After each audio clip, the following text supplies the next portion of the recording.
din eh. Kung may mga paalang at kamay, si time at saka distance, marami silang bubugbugin at gagantihan ng mga relasyon dahil lagi silang ginagawang dahilan. Tama, excuse. Lagi, it's the time, it's the distance, when in fact, it's really the time. It's not really the time and the distance. It's the person. It's the person who changed.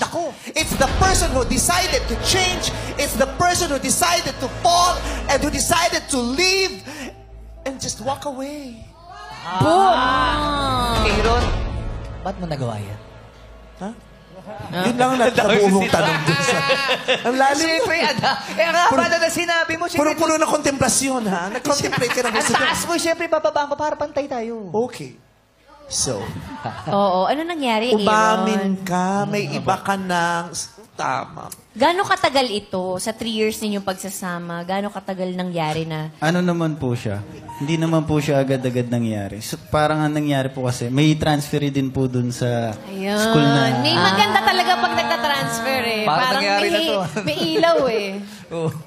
Tapos, Tapos yun po. May transferee, tapos yung damdamin mo, nag-transfer din. From one person to another. ayan. Ang nangyari po kasi noon, that time po kasi, kinukulit po siya ng mga kaibigan niya sa akin. So parang ako... Sino? Yung other girl? Apo. So parang ako, kasi nga po, kami po noon ni Abby. So parang deadma lang po ako noong una. Hanggang sa, hindi ko rin po napansin na nade-develop na rin po ako dun sa babae. So, ibig sabihin ba niya, Aaron, sa relasyon ni Abby, you're not Abby anymore? Yes! Abby! Make the Abby, la la la la. Ay, mag-iba ba tayong kanta? Parang mag-iba tayo ng kanta. Friend, mag-iba tayo ng kanta. Mali lang sa isip mo. Sorry. Oo, ano din? Abby, sha-la-la-la. It's so nice to be Abby. Sha-la-la-la. So, may nagustuhan kang iba. The same love story. Apo, parang... Nalaman mo, na-discovery mo, na-booking mo, may nagsabi sa'yo? Mga bare months po yun ng ng 2016 po, nalaman ko po yun. Paano? Kasi po, yung kaibigan ko po kasi may sinend po siyang picture. Oo. Tapos po yun, syempre ako po kasi, hindi po kasi ako naniniwala sa mga sabi-sabi. Gusto ko po kasi parang ako po yung yung... Ma-discovery mo mismo sa sarili. Yes po. Then, nakipagkita po ako sa kanya. Dito po kay Aaron. Tapos ang ginawa ko po sa kanya... Dito kay Aaron. Opo. Dito. Nakipagkita siya dito. Dito.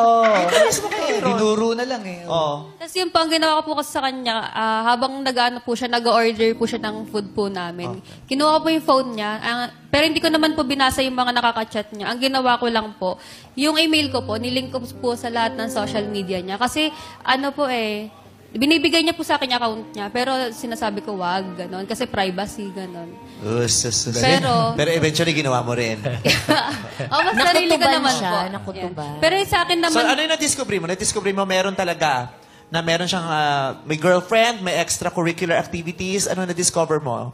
Picture lang na sweet? Sa email po kasi yun parang nag-wonder po kasi ako, bakit ito, puro gantong pangalan yung nakikita ko. Anong na-discover mo? Yung pangalan po ng babae. Na? Kasi sa email po kasi puro pangalan lang po kasi nagpap-up Kaya send anong message. may nakita ka na ng pangalan ng May babae? message, Ano yung picture. Opo, kasi po sunod-sunod po kasi yun puro pangalan lang po nung iisang babae lang po. Pero wala ka na di mo nabasa ang mga messages? Hindi po. So nung nakita mo yung pangalan ng babae na puro yun, nabuo na sa isip mo, eto yun, dahil sobrang dami na ng message. Yes. Opo. Tapos kinonfront mo siya. Opo, tinanong ko na po siya nun. Tapos yun, hindi naman po siya nagsinungaling. Then pinapili ko po siya kung kung yun ba or ako. Siyempre, pinili niya po ako. Wow. Pero Pinapili chicken or beef? Pinili So, ka pinili niya. ka. Yes po, tapos akala ko po, ay na po yun. Tapos na, kasi sabi niya, ako daw pinipili niya, gano'n.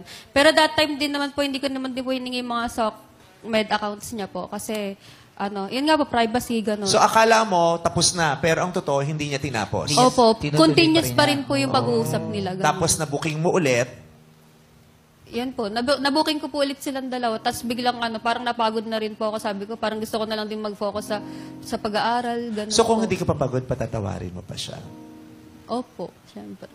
No judgment. Hindi mo naman, di ba?